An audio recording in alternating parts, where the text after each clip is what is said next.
Ada yang tahu?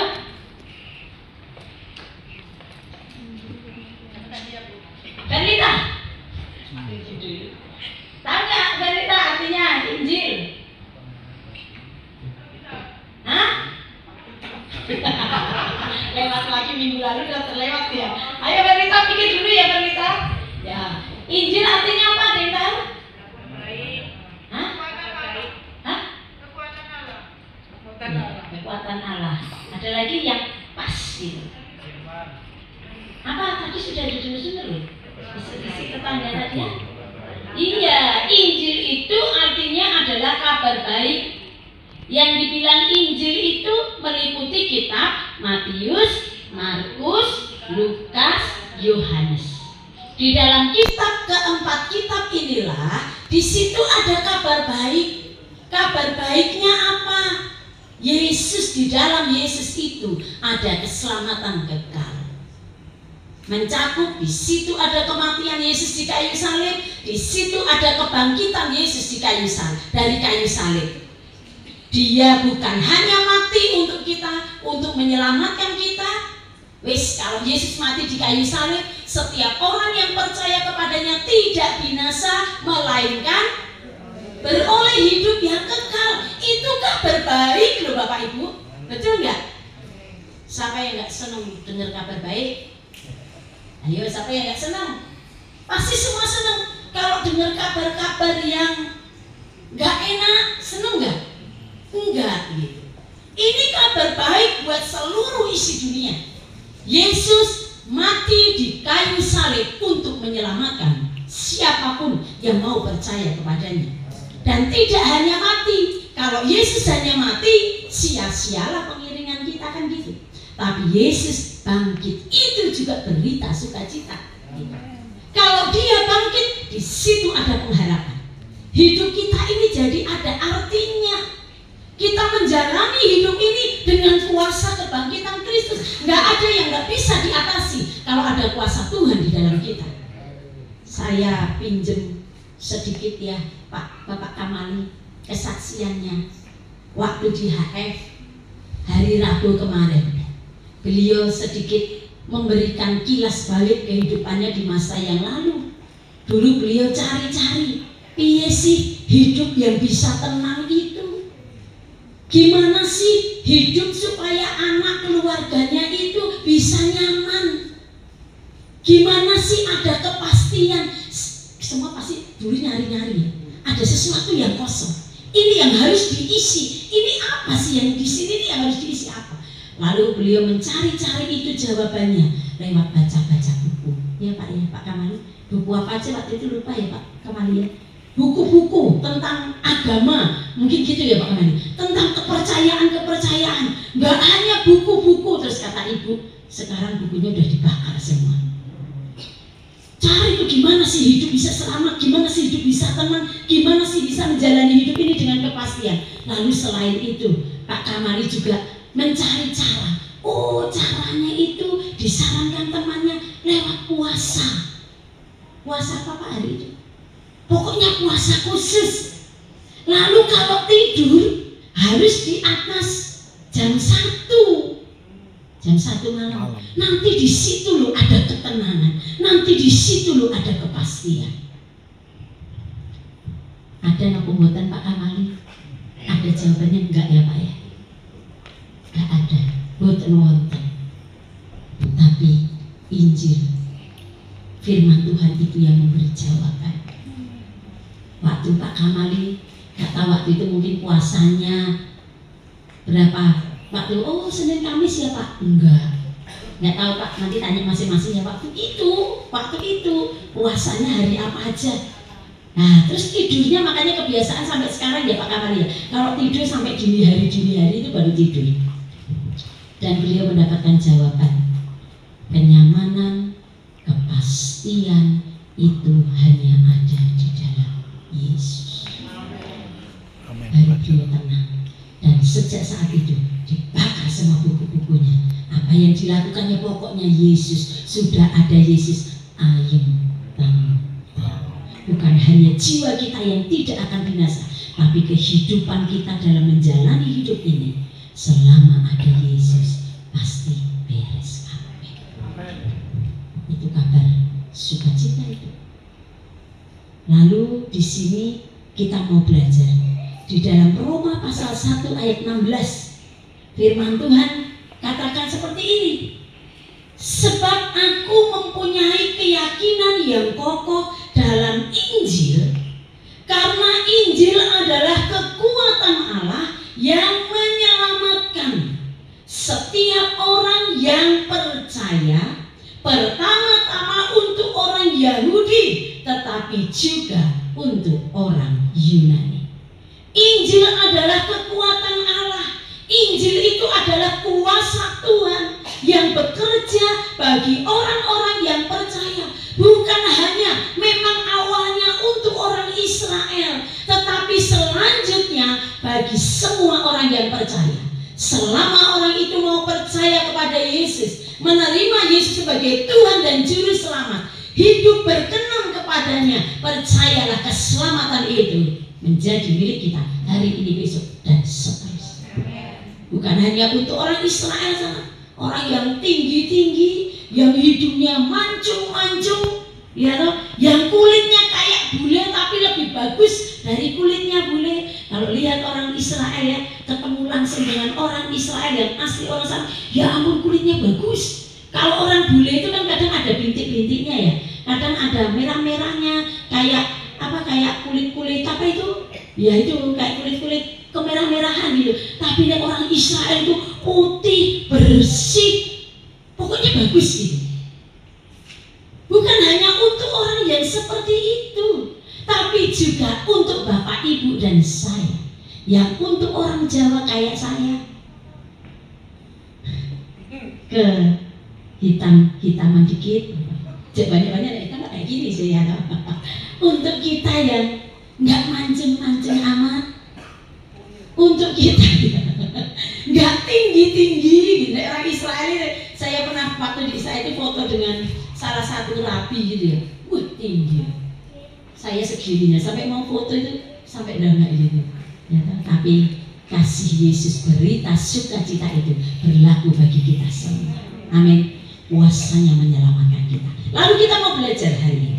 Pelajaran apa? Dampak apa sih Injil itu bagi hidup orang percaya? Yang pertama, Injil, kalau berbicara tentang Injil, kabar sukacita itu ya, Alkitab itu gitu ya. Injil mengubah moralitas orang percaya. Amin. Injil, firman Tuhan itu slide-nya mengubah moralitas orang percaya. Moralitas itu apa? Ada yang tahu?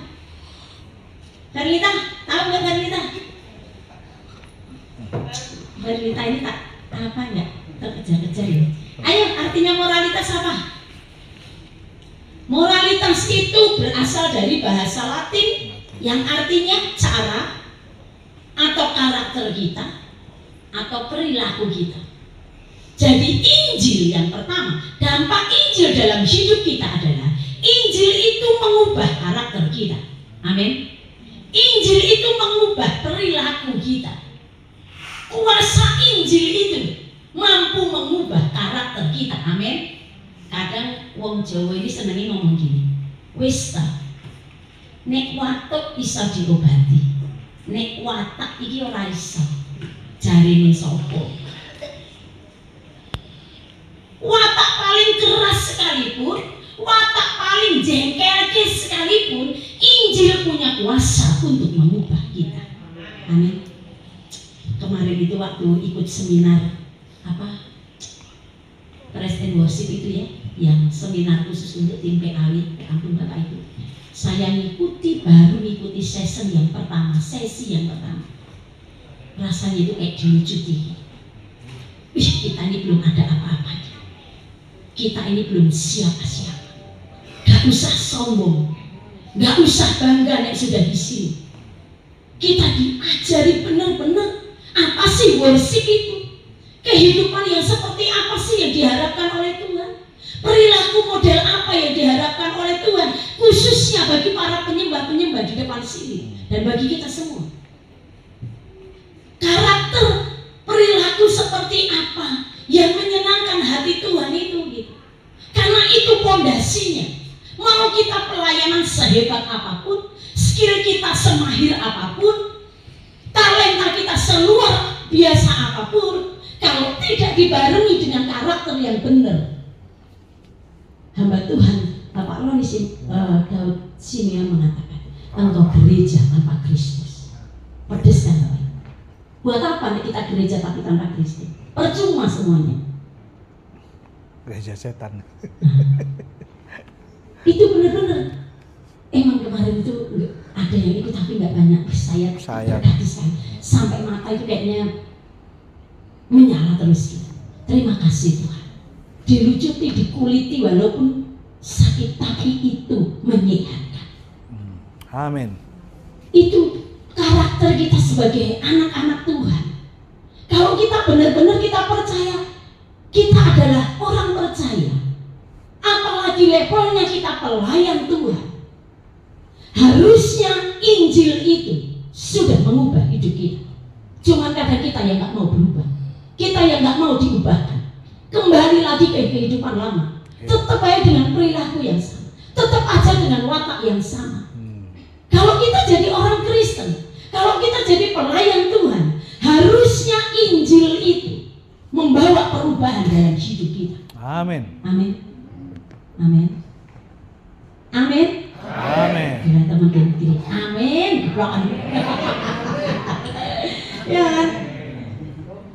Harus perilaku kita sering kan apa? Ada kesaksian atau omongan sering orang bilang gini. Oh, kalau aku dulu, gitu ya, benar ya? Kalau aku dulu ada orang yang ngomong sedikit nyinggung aku, iyalah. Dulu Pak Yudhistira itu juga cerita, Bu Devi, kalau dulu saya, sebelum saya kenal Tuhan, kalau antre di ATM, misalnya orang yang di depan saya itu lama, tak ketok pintu, tak tarik keluar, tak ajak keluar. Dulu waktu aku belum kenal Tuhan, begini, pikirannya negatif terus tentang orang lain. Dulu waktu aku belum kenal Injil, belum kenal firman Tuhan, aku tuh keras. Dulu sebelum aku kenal Tuhan, aku ini orangnya nggak keren, disentil dikit aja, tak kipeng ya. Iya, itu dulu. Sekarang bagaimana? Halo? Sekarang setelah bertahun-tahun kenal Tuhan, sekarang setelah berkali-kali, puluhan kali, jutaan kali dengar firman Tuhan, sekarang setelah bertahun-tahun jadi pelayan Tuhan, harusnya karakter kita, watak kita, perilaku kita mulai berubah. Amin. Bilang teman kanan kiri, kamu berubah ya?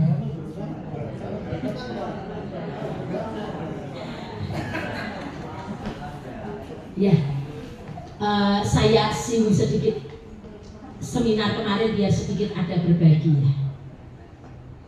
Kelemahan orang Kristen bukan kelemahan Injil. Injil itu kekuatan Allah yang tidak ada batasnya untuk mengubahkan kita. Tapi kelemahan orang Kristen adalah suka pakai topeng. Saya itu loh, ngutip loh ya. Jadi nanti jangan marah ya dengan saya ya. Orang Kristen itu suka pakai topeng. Itu yang membuat Injil tercemar. Pendeta kemarin sampai nyanyi. Buka dulu. Buka dulu topeng. Buka dulu topeng. Ya kan? Biar terlihat jahat. Rohani banget. Waktu melayani Tuhan, wow. Tapi di rumah, kata pendeta itu, gampang. Ketika melayani Tuhan, waduh luar biasa banget gitu. Tapi ketika di pekerjaan tidak jadi berkat.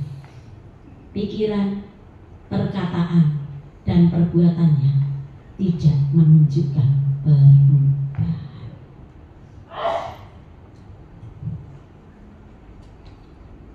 Tuhan itu lebih mementingkan hidup kita keseharian. Betul ya? Di gereja paling berapa? 2 jam. Melayani Tuhan paling berapa? Entah singer, WL, ini, aser, kolektan. Ya Bapak Ibu semua juga termasuk. Jemaat semua juga termasuk. Di gereja paling berapa sih? Paling banter. Sak suwe-suwe ini kan 2 jam. Mungkin 2 jam itu bisa kelihatan wow, rohani. Tapi penyembah yang benar itu adalah keseharian. Sehari-harimu itu gimana? Perpikiranmu itu gimana? Wah, waktu melayani luar biasa. Tapi setelah turun dari mimbar, pikirannya negatif terus mbek wong. Wong itu kayaknya nggak ada benernya. Orang itu kayaknya nggak ada baiknya. Harusnya Injil itu mampu mengubahkan pikiran kita.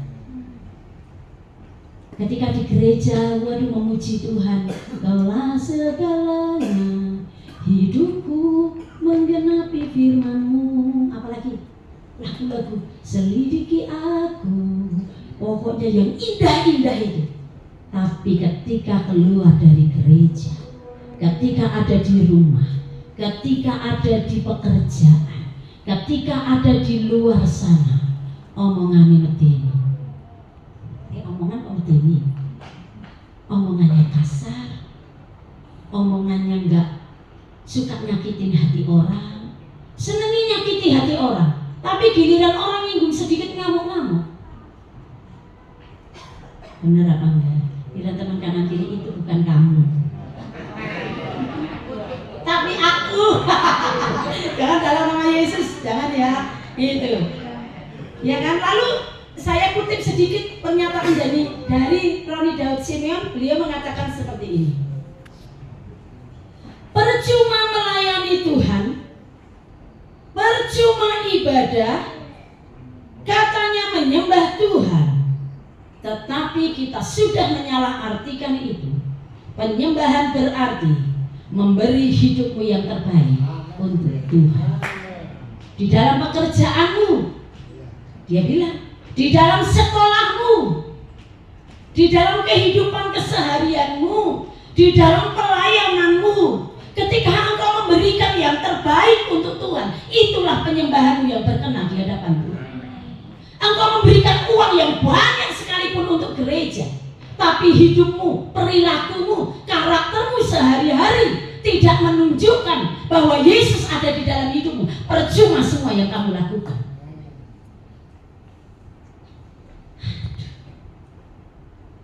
Ya, nggak usah evaluasi orang lain ya. Kita introspeksi diri kita masing-masing.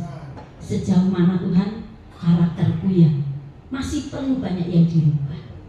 Bukan hanya dirubah, mau berubah. Sekalipun kau 24 jam di gereja, seminggu 7 kali di gereja, engkau melayani yang terhebat sekalipun, tapi kalau dalam kehidupan sehari-harimu engkau tetap berkompromi dengan dosa, engkau tidak menunjukkan buah roh itu dalam kehidupanmu, penyembahanmu itu sia-sia gitu.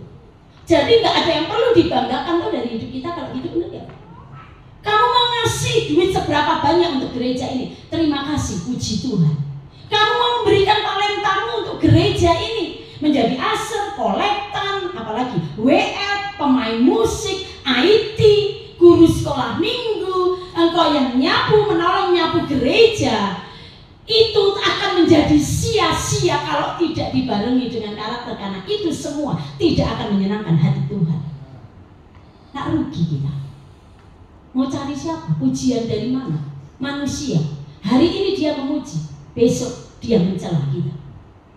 Minggu ini dia menyanjung-nyanjung kita, bulan depan dia merendahkan kita. Tapi ketika Tuhan yang lihat hati kita, perilaku yang paling lihat perilaku sehari-hari kita, di tempat tersembunyi sekalipun adalah Tuhan. Mata Tuhan itu mengawasi kita. Waktu kamu mau ngomongin orang, waktu kamu menghakimi satu dengan yang lain, mungkin hanya antara aku dan kamu ngomong-ngomong, tapi jangan lupa di situ ada Tuhan yang hadir melihat kita. Ya tak betul? Waktu kamu memfitnah orang lain, kamu ngomong yang enggak tentang saudara seimanmu, sesama pelayan Tuhan, engkau baik di depan, Oh iya, terima kasih, puji Tuhan, gini-gini. Tapi di belakang engkau ngomongin habis-habisan.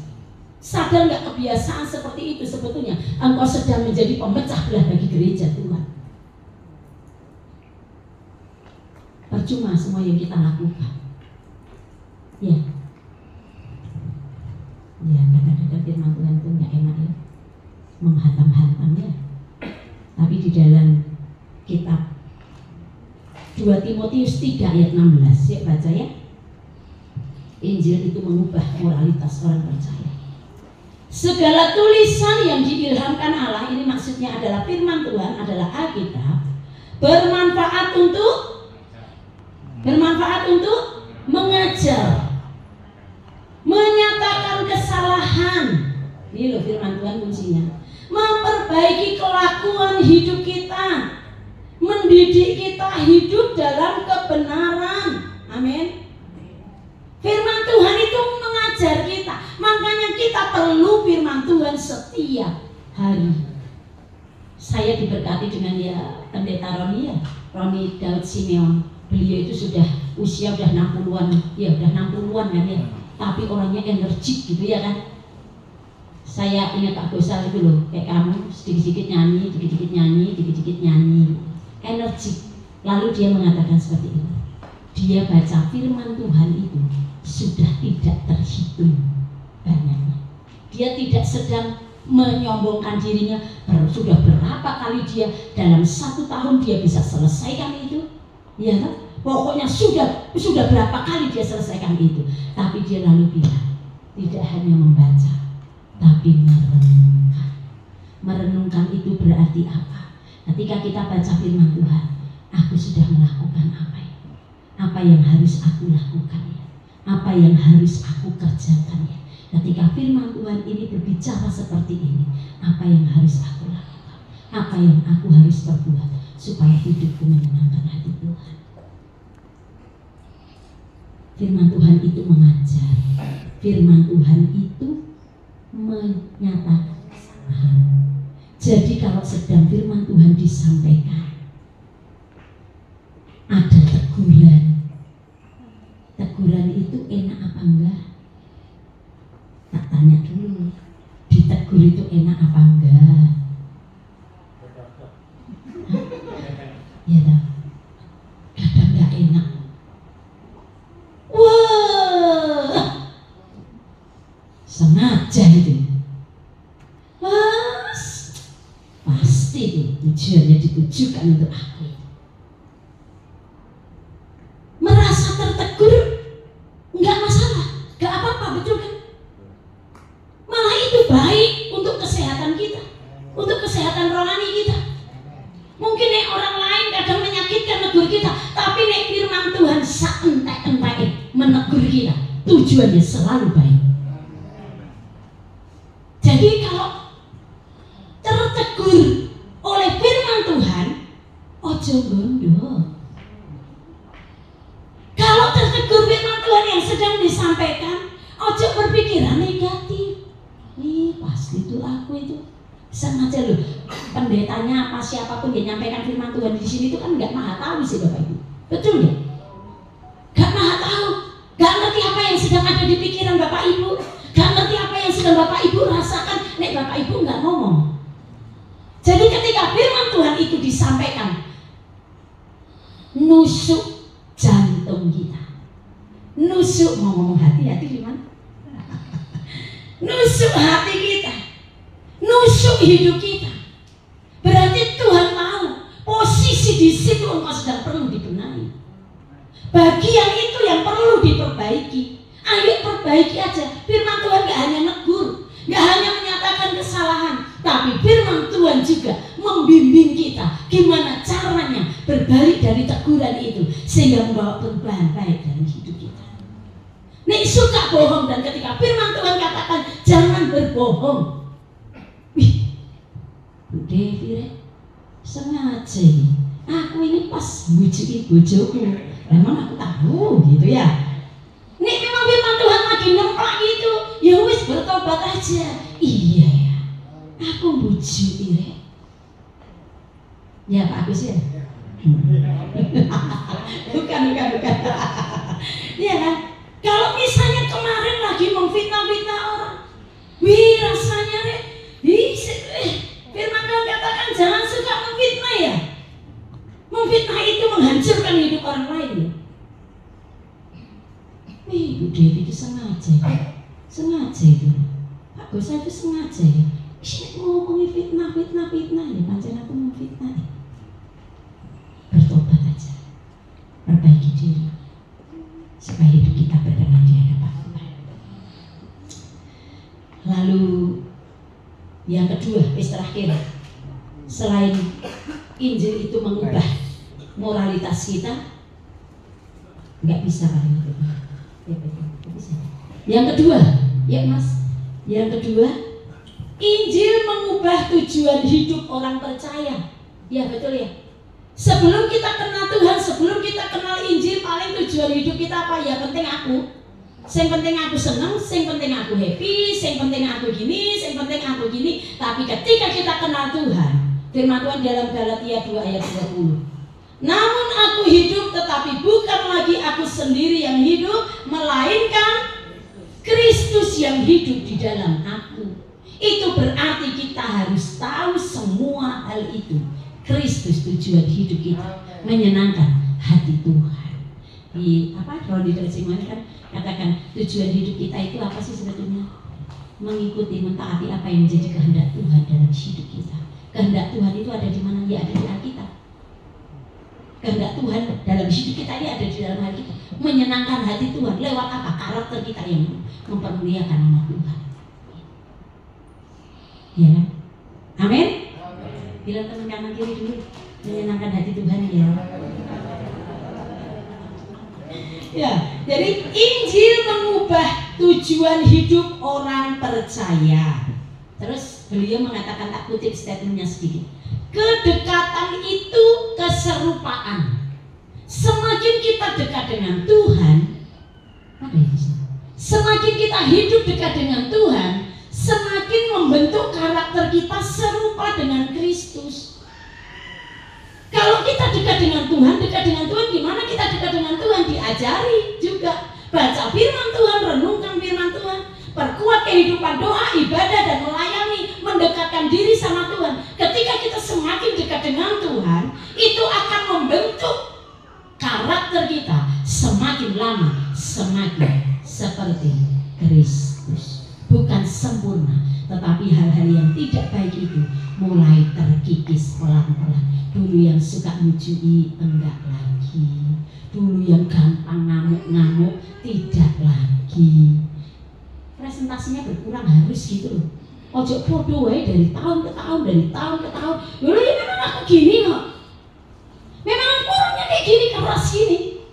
Mau ngapa lagi? Yang penting kan hatiku baik, hatimu baik, itu akan tercermin keluar. Gitu. Lewat perkataanmu, lewat perbuatanmu, itu loh hati baikmu. Jadi ngomongnya kasar sedikit-sedikit permainan ya. Sedikit-sedikit gue ini kamu ya, sedikit-sedikit gini ya. Itu menunjukkan kualitas hati kita. Hati ini perbendaharaan yang keluar yang ketok dari kamu itu, kok kamu, yang ketok dari jenengan-jenengan ini. Itu menunjukkan yang ada di dalam hati. Betul ya? Nek pikirannya negatif aja berarti di hatimu itu penuh iri, dengki, dan macam-macam. Betul atau enggak? Ya, jadi hari ini biarlah kita menjadi orang-orang percaya, pelayan-pelayan Tuhan yang berusaha hidup menyenangkan hati Tuhan. Ya, tujuan hidup kita Tuhan. Tuhan, ku mau menyenangkanmu. Ya, kemarin itu waktu pendeta itu ajak kita nyanyi I love you, I love you, Jesus.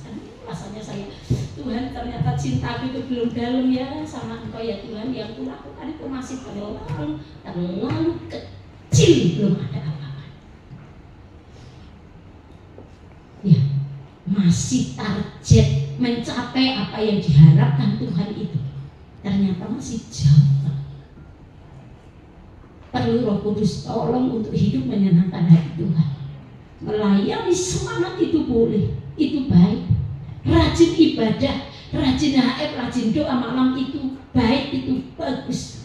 Tetapi harus dibarengi dengan kesadaran evaluasi diri, Tuhan, yang kulakukan itu menyenangkan hati-Mu?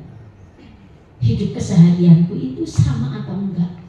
Atau aku munafik? Atau aku pakai topeng? Gak mau, Tuhan.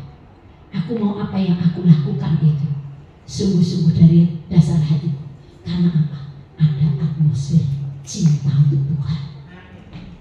Gak usah ditanyakan lagi, Tuhan, apakah Engkau cinta sama aku? Tuhan sudah pasti cinta sama kita. Kalau Tuhan gak cinta kita, gak mungkin Dia mati di kayu salib untuk kita. Sekarang yang perlu kita lakukan adalah bagaimana kita menjaga, bagaimana kita membangun setiap hari cinta kita sama Tuhan. Buktikan kalau kita cinta Tuhan. Jangan cuma omong doang. I love you, I love you, I love you. Nanti Tuhan bilang, berat kamu bilang cinta aku, tapi malas banget melayani. Kamu bilang cinta sama aku, tapi ketika diajari perpuluhan, kamu banyak banget dalil-dalilnya. Kamu bilang kamu cinta aku, tapi kamu gak ada hati untuk berkorban untuk gereja kita.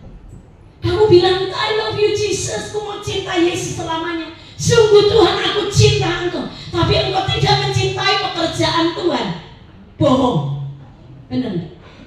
Engkau bilang engkau cinta Tuhan, tapi engkau terus hidup berkompromi dengan dosa. Cintamu itu cinta palsu. Maaf kalau saya ngomong gini. Kalau kita sungguh-sungguh cinta Tuhan, buktikan. Buktikan kalau engkau sungguh-sungguh mencintai. Kemarin Pak Roni bilang, kalau engkau benar-benar mencintai Tuhan, buktikan. Orang yang benar-benar cinta Tuhan, dia pasti akan memberi. Memberi apa? Memberi waktumu untuk Tuhan. Memberi apa? Memberi hatimu untuk Tuhan. Memberi apa? Memberi ide-idemu untuk memajukan pekerjaan Tuhan. Memberi apa? Memberi keuanganmu untuk pekerjaan Tuhan. Memberi apa? Memberi seluruh hidupmu untuk menyenangkan hati Tuhan. Itu cinta tresno sing sungguh-sungguh. Amin. Bilang teman kanan kiri, cinta Yesus sungguh-sungguh ya. Ya Yohana, buktikan ya cintamu sungguh-sungguh sama Gusti Yesus. Udah aja ya. Pemain musik kita akan haus ini. Kamu enak aja ya bawa kami ke sini, sekarang kami kehausan. Tapi itu ada air, tapi airnya pahit banget. Tuhan bilang sama Musa, lempar tongkatmu di sumur itu, dan sumur itu jadi dari air pahit jadi manis. Nah, mereka melihat lagi mujizat Tuhan kan? Tapi selanjutnya apa? Mereka bersungut-sungut lagi. Emang orang hidup itu cuma ngombe? Kan ya perut ini perlu diisi makanan. Tuhan itu baik. Tuhan ngerti. Jadi Musa itu ya, kalau Bapak Ibu baca di Bilangan mulai pasal yang 11 gitu, sebelum 11 dan 11, Musa sebenarnya kalau melihat bangsa Israel bersungut-sungut itu bukan hanya Tuhan yang jengkel. Musa itu sebenarnya juga jengkel. Lihat tingkahnya orang Israel. Lalu ketika mereka perutnya perlu diisi, Tuhan itu loh Tuhan yang peduli dengan hidup kita. Tuhan memberikan roti mana dari surga. Ya, di padang pasir nggak ada warungnya Bu Titin, nggak ada warungnya Pak Burdi, nggak ada warung-warung yang tinggal beli makanan soto rawon, apalagi penyetan, ya apalagi kan lapar ya kan, nggak ada kayak gitu. Atau nggak ada itu apa Bu Kamali, lontong sayurnya nggak ada. Nggak ada juga itu nasi kuningnya Bu. Apalagi siapa sih yang jago-jago masak ini? Pak Kijan ini ketawa aja. Oh iya babi rica. Ya kan nggak ada di sana kayak gitu ya. Memang bukan itu makanannya orang Israel ya. Nggak ada di sana warung-warung kayak gitu. Tapi Tuhan bisa adakan yang tidak ada menjadi ada untuk memelihara umatnya. Dikirim mana itu waktu di Israel itu lihat itu kayak apa? kecilnya kayak ketumbar gitu, ya keras gitu. Jadi cara mereka mengolahnya itu nanti mereka kumpulkan mana itu lalu ditumbuk itu lalu diolah jadilah roti. Kayak roti di belakang itu. Tidak, saya kalau ditanya itu dari siapa? Dari Tuhan, pokoknya nggak tahu. Ada orang yang WA saya nggak pernah ketemu orang itu, nggak pernah tatap muka orang itu, tiba-tiba WA, Bu, saya mau memberkati jemaat yang ibu gembalakan ya, saya mau memberkati roti. Oh ya, puji Tuhan, namanya Tuhan mau memberkati jemaat ya. Tapi kalau ditanya itu dari siapa, Bu, nggak tahu. Orangnya seperti apa, wajahnya nggak ngerti saya. Tapi saya ucuk, roti mananya datang dari surga ya. Lalu ketika sudah makan roti berhari-hari, mereka itu mulai pengen makan daging. Tuhan sediakan nggak dan jengkelnya nih ya. Waduh, bangsa Israel itu kalau saya mimpin model-model bangsa Israel, untung jemaat air hidup nggak kayak gitu ya. Kamu itu ya Musa, ngapain kamu bawa keluar kami dari Mesir? Di Mesir, coba di Mesir kami bisa makan ikan. Nanti kok baca di Bilangan 11 itu disebutkan benar. Kami di sana bisa makan timun. Kami di sana bisa makan semangka. Kami di sana bisa makan bawang merah, bawang putih, bawang pre, daun pre, bebas. Sekarang kami pengen daging kok nggak ada. Tapi Tuhan itu baik, dikirimkannya burung puyuh. Hari ini roti mana? Besok dan selanjutnya mana tahu ada burung puyuh ya. Kan tidak ada yang mustahil buat Tuhan. Burung puyuhnya bentuknya apa nggak tahu ya kan? Selalu ada caranya Tuhan memberkati anak-anaknya. Karena itu ojo sambat wae. Ayo bilang teman kanan kiri, ojo sambat wae. Lalu dari peristiwa ini, dari Bilangan pasal yang ke-11, dari Bilangan pasal yang ke-11 itu di situ diperlihatkan bahwa Tuhan dengan bersungut-sungut atau mengeluh itu mendukakan hatinya Tuhan. Ayo sadar nggak Bapak Ibu? Pikirnya kalau kita bersungut mengeluh, sedikit-sedikit mengeluh, sedikit-sedikit mengeluh itu biasa aja. Enggak loh. Tuhan lihat hidup kita. Tuhan lihat hati kita. Nek terlalu banyak keluhan itu mendukakan hati Tuhan. Nggak percaya, kayaknya kok pandangannya itu kayak nggak percaya gitu dengan saya. Di dalam Bilangan pasal 14 ayat 11, Bilangan pasal 14 ayat 11 firman Tuhan katakan, Tuhan berfirman kepada Musa, berapa lama lagi bangsa ini menista aku, dan berapa lama lagi mereka tidak lagi percaya kepadaku, sekalipun sudah ada tanda mujizat yang kulakukan di tengah-tengah mereka. Ini di situ firman Tuhan katakan, berapa lama lagi mereka menista aku, berapa lama lagi si bangsa Israel ini mendukakan hatiku gitu. Sudah selesai ngeluh satu, ngeluh lagi, ngeluh lagi, ngeluh lagi, kakean sambat. Saya tanya Bapak Ibu, kalau Bapak Ibu dengar di telinga Bapak Ibu orang sambat gaya itu jengkel apa enggak? Ayo, hah? Gregetan, mangkel apa enggak? Mangkel kan? Sumpah. Lama-lama kalau kita bergaul dekat dengan orang yang kerjaannya mengeluh, lama-lama kita juga bisa jadi orang yang suka mengeluh. Lama-lama kita katut. Oleh karena itu kalau ada orang yang kebanyakan ngeluh, wis ini gitu yo, kok bae suwe men, wis iki lho ya, apa lagi nih, perjamuan kasih lagi, kon nggawa makanan lagi, aduh ini, wis, langsung stop, gitu kan gitu ya, stop, darah Yesus menyucikan mulutmu gitu ya, jangan suka mengeluh, kakek yang ngeluh tuh nggak enak. Saya bener loh, kenal dengan seorang pasangan suami istri. Kami kenal itu dari tahun 2009. Dari 2009 sampai hari ini, ya Tuhan, ngeluh Padahal dia nggak kekurangan. Dia punya usaha baik, ekonominya baik, sangat baik, tercukupi, berkelimpahan malahan. Dia semua sudah punya, dia mau pergi kemana bisa. Tapi sedikit-sedikit sambat, sedikit-sedikit sambat kok sedikit-sedikit. Kakean sambat, lama-lama kesel juga dilihat model orang kayak gitu, ya kan? Makanya kalau dia mulai sambat itu saya sekat juga ini sama Pak Gosa juga mulai dikat-kat gitu loh. Kok kakean sambat, gak enak dengernya. Apalagi Tuhan, ingat loh ya, ketika kita terus mengeluh dan mengeluh tanpa Bapak Ibu sadari, Bapak Ibu sedang membukakan hati Tuhan. Ya Bu Kamina ya, Bu Kamina ini bersyukur terus ya. Puji Tuhan. Lalu selain mengeluh itu mendukakan hati Tuhan, mengeluh yang sering mengeluh itu adalah dosa yang serius yang mendatangkan hukuman yang serius. Nggak percaya lagi pandangannya ke saya ya. Tak bacakan ayat firman Tuhan lagi. Di dalam saya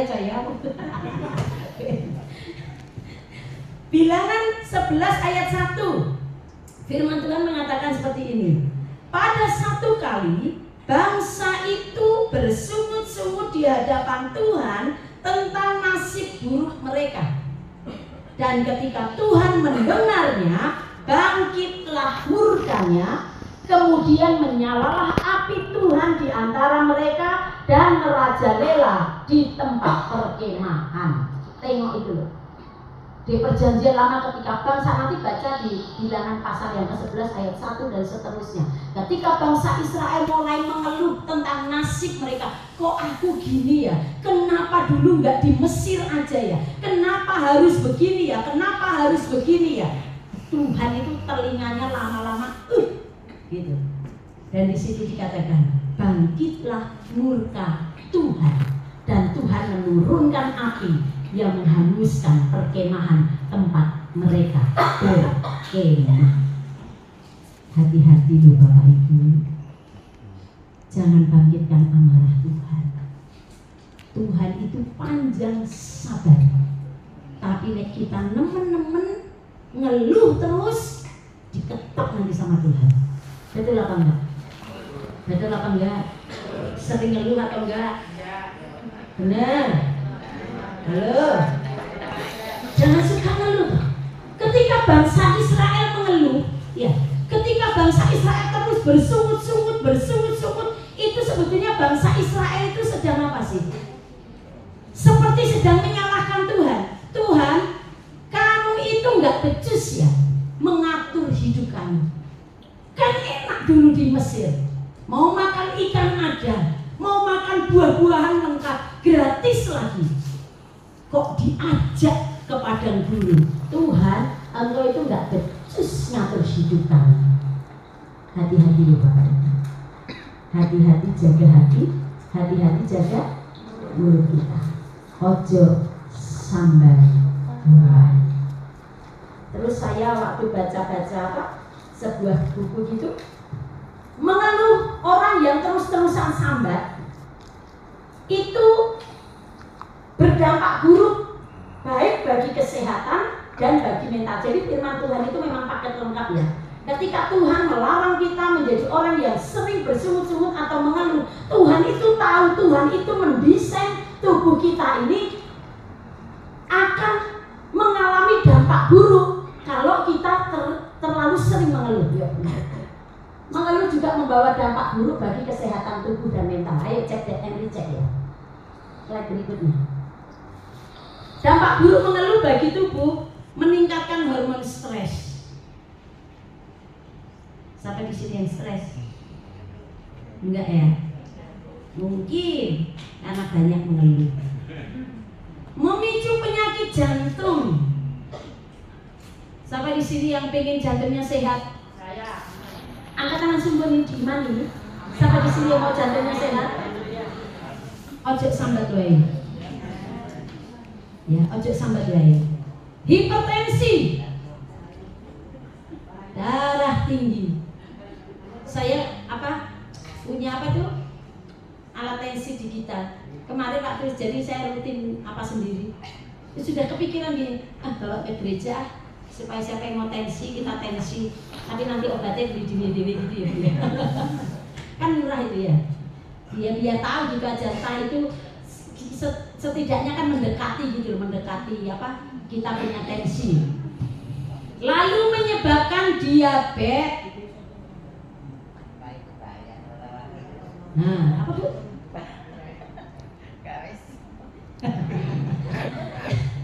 Menyebabkan obesitas. Tapi nek Pak Gosani gini, tapi bukan karena banyak mengeluh. Kalau dia mah sering bersyukur aja, minta syukur aja. Ya, ayo.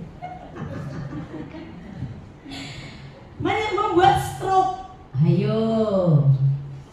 Beberapa akhir-akhir ini ya, banyak loh dari jemaat bukan di sini ya. Beberapa satelit tahu-tahu yang sehat, segar bugar ketoke stroke. Saya ada waktu itu yang di Biung ya, stroke. Terus yang terakhir baru-baru ini saya dengar apa salah satu pengurus yang ada di satelit Immanuelis. Saya lihat ibu ini kalau menyampaikan firman Tuhan mantap gitu. Terus kalau WL juga mantap, maksudnya energik orangnya gitu. Sehat seger bugar. Dengar-dengar, Bu Dewi tahu nggak Bu ini dia sekarang ini lagi kena stroke ringan loh, di rumah sakit dirawat di Wisada Utama atau mana gitu. Gak nyangka gitu.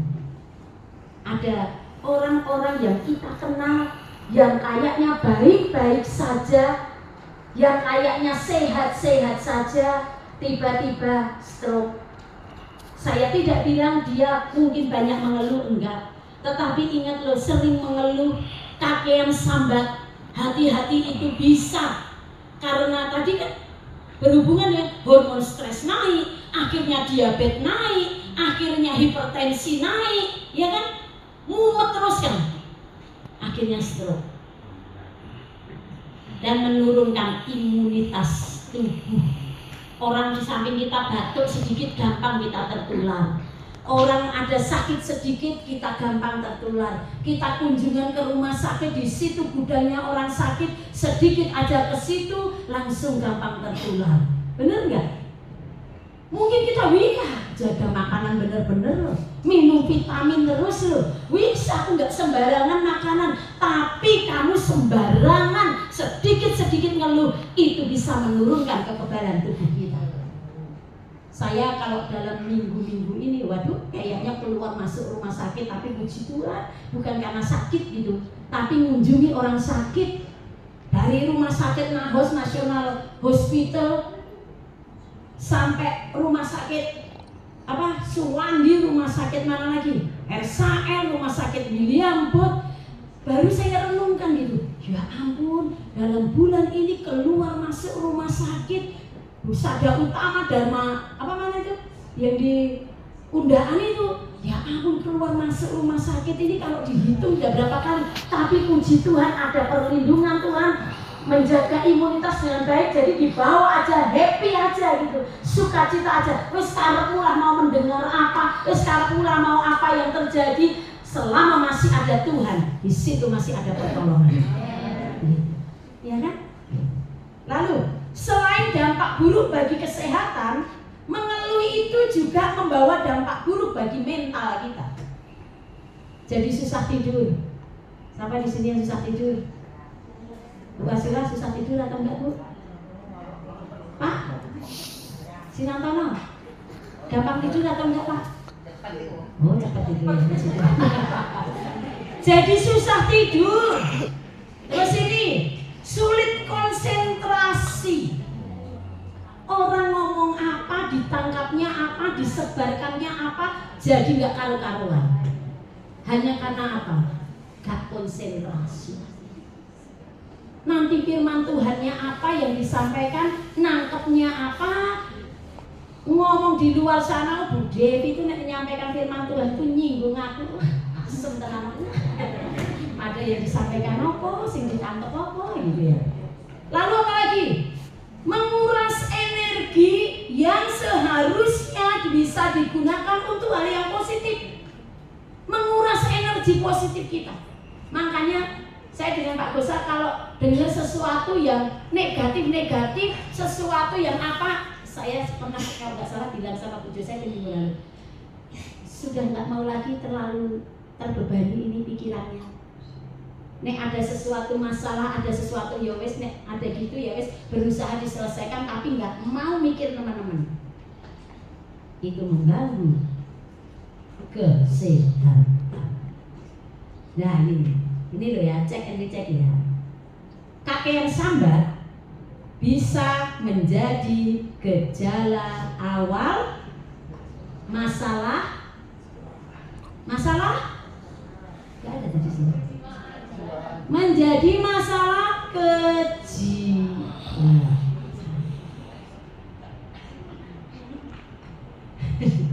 Gangguan jiwa gitu loh. Ya, makanya jangan banyak mengeluh. Ya Pak Wandra ya. Untuk Pak Wandra semangat terus ya Pak ya. Suka cita terus ya Pak Wandra itu. Ya kan? Ojo kakean sambat, hati-hati loh. Itu lama-lama bisa membuat kita jadi orang yang punya gangguan jiwa. Bahasa Jawanya apa sih gampangnya? Gak sampai hati. Lalu ini orang yang suka sambat pasti dijauhi orang-orang terdekat. Benar atau enggak? Siapa yang senang dekat dengan orang yang kakean sambat? Enggak mau kan? Lama-lama bosen sama orang ini, nemen ke orang ini, sambat terus. Ono duit sambat, enggak ono duit sambat. Makan sehari 3 kali sambat, makan sehari 1 kali sambat. Apalagi? Pakai baju rapi sambat, pakai baju, oh yes gitu lah. Pokoknya kakean sambat, lama-lama gak berteman dengan model orang kayak gitu. Bener apa enggak? Bener. Lalu kita lanjut. Mengapa? Karena itu mengapa Allah melarang kita mengeluh? Yang pertama, ketika kita banyak mengeluh, itu adalah bentuk ketidakpercayaan kepada Allah. Betul apa enggak? Tadi kita nyanyi, aduh enak banget itu. Sejauh langit dari bumi, begitu besarnya kasih-Mu. Kita loh nyanyi, mulut kita nyanyi, Tuhan kasih-Mu itu besar banget. Tuhan kasih-Mu itu tidak terukur. Jauhnya langit dari bumi, siapa yang bisa mengukur? Itu kan sebetulnya sedang mengingatkan kita, kasih Tuhan itu gak terukur panjangnya, gak terukur besarnya. Tapi kenapa waktu punya masalah sedikit aja langsung banyak keluh? Iman itu perlu dipraktekkan. Percaya Tuhan itu penuh kasih, percaya Tuhan itu baik, percaya Tuhan itu Tuhan yang memelihara, percaya Tuhan itu Tuhan yang melindungi. Itu perlu dipraktekkan, nggak hanya ngomong. Betul ya? Kalau percaya Tuhan kita itu luar biasa, kalau percaya Tuhan kita itu sanggup mengadakan mujizat. Kenapa ketika ada masalah baru kecil aja kita sudah sambat ngalor ngidul? Itu berarti kita sedang tidak percaya kepada kuasa Tuhan kita. Betul apa enggak? Wong lagi hari ini duitnya tinggal 10.000, kok wis bingung nih kayak gini. Wis ngomong wis gak karu-karuan omongannya, yang negatif keluar semua. Buat belajar, mungkin gak gampang, tapi Roh Kudus mampukan itu. Tuhan, aku percaya Tuhan, ini uang cuma ada 10.000, tinggal 10.000 Tuhan. Besok masak apa? Besok mangan apa Tuhan? Besok berserah sama Tuhan. Selalu ada caranya Tuhan, selalu ada jalannya Tuhan. Lu iman itu perlu dipraktekkan. Kalau kita sering mengeluh, itu tandanya iman kita mulai menurun. Iman kita sedang bermasalah. Jangan jadi orang Kristen yang membiasakan dengan hal-hal seperti itu. Sedikit-sedikit sambat, sedikit-sedikit sambat. Lu belajar teguh gitu loh hatinya, belajar kuat gitu loh mentalnya. Hadapi dulu dengan baik, dengan iman. Tuhan pasti menolong dan akan mengalami mujizat Tuhan.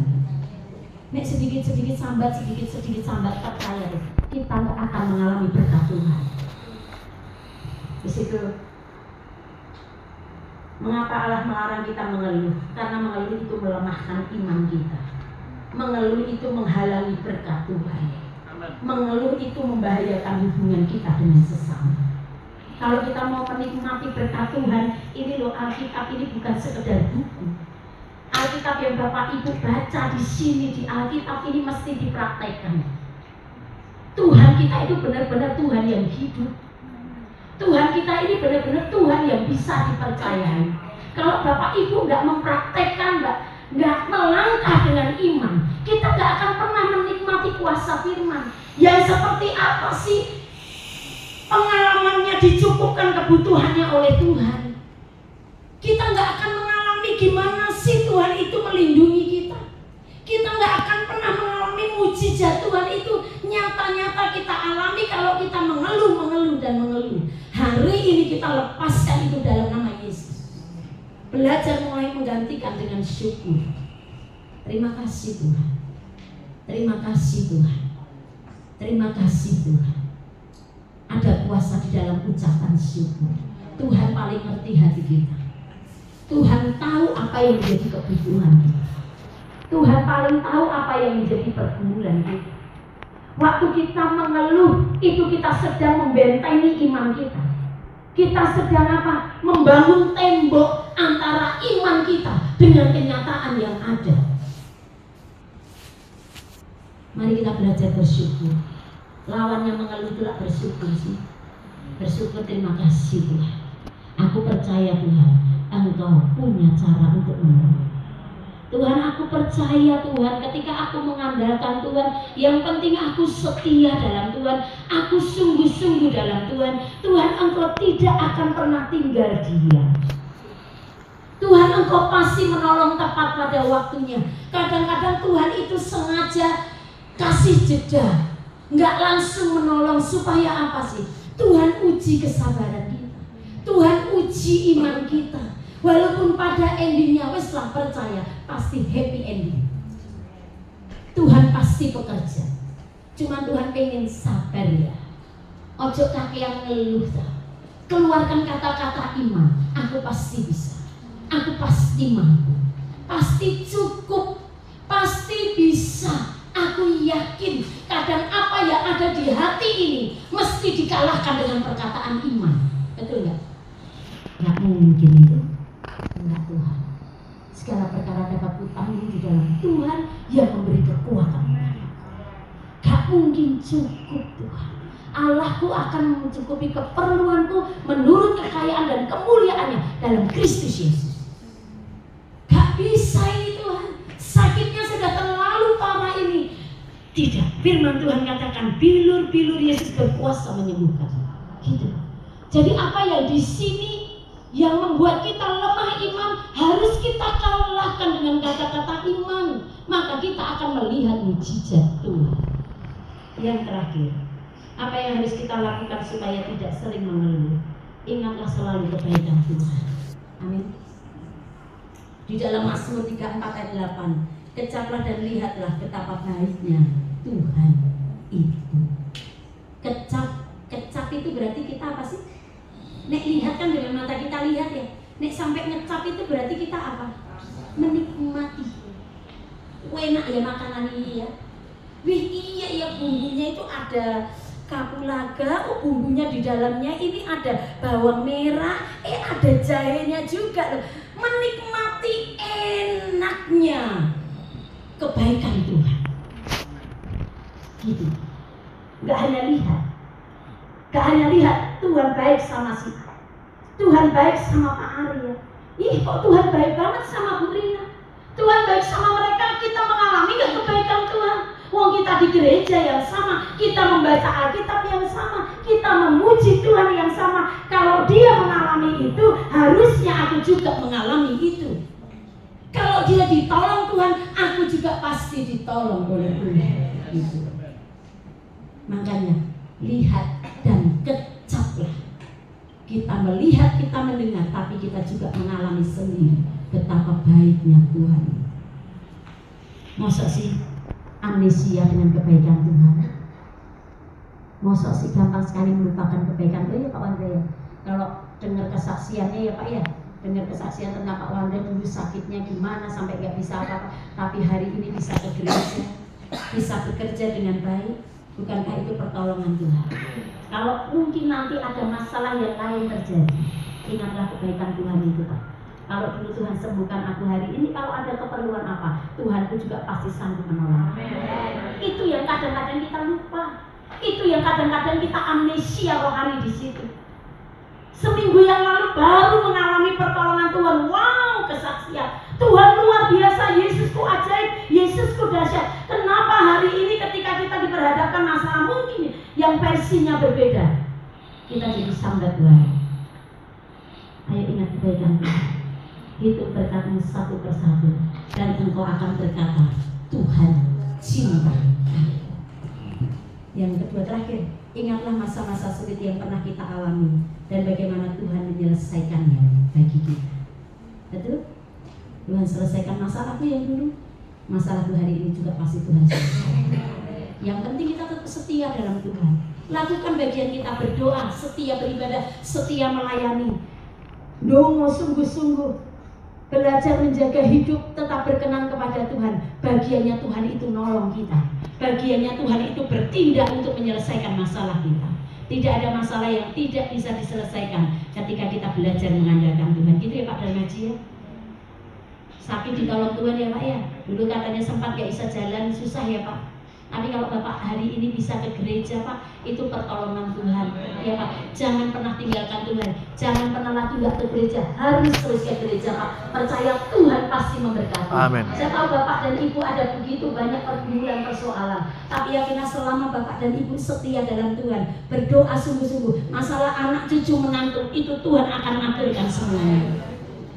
Ya kita harus alami Tuhan. Jangan cuma ke gereja melayani dan sibuk dengan hal-hal rohani. Kita harus mengalami kuasa Tuhan itu nyata dalam hidup kita.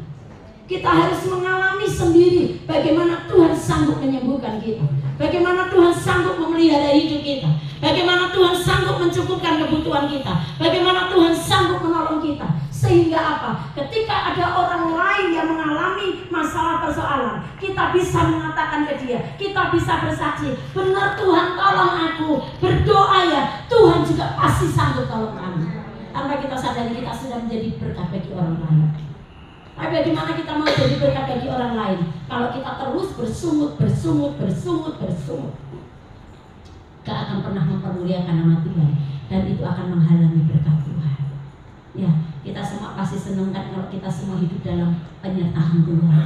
Semua pasti senang kalau kita semua mengalami mujizat demi mujizat Tuhan. Yuk bareng-bareng saling mengingatkan. Ojo sambat wae. Bener nih, ada yang mulai sambat, ngomong yang enggak, ngomong yang aneh-aneh, ngomong yang unik-unik. Ya, langsung stop dalam nama Yesus.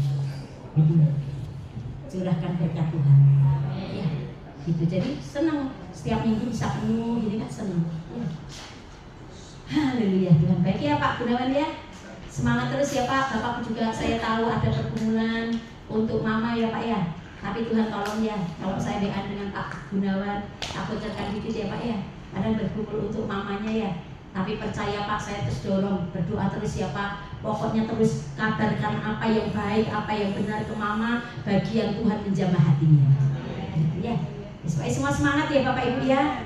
Ya, tidak ada yang tidak bisa diselesaikan dengan Tuhan. Ya Bu semua ya. Ya. Dikaya.